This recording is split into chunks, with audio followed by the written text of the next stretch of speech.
Hey guys, I'm Natalie Payne, IT at Sam's Technology Train. Welcome to today's 2-Minute Tech. Today, I'm going to show you how to make a video call using Cisco Jabber. First, make sure your webcam is on and you are ready to make a call with the software. To begin your call, go to the search bar to find a contact or select one from your contact list, then select the phone button. Once your call has started, a call dialog box will display.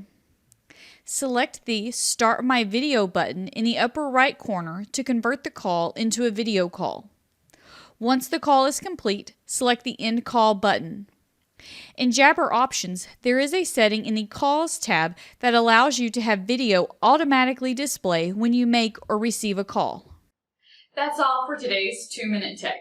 As always, if you have any questions at all, you can reach out to the service desk at 936-294-1950.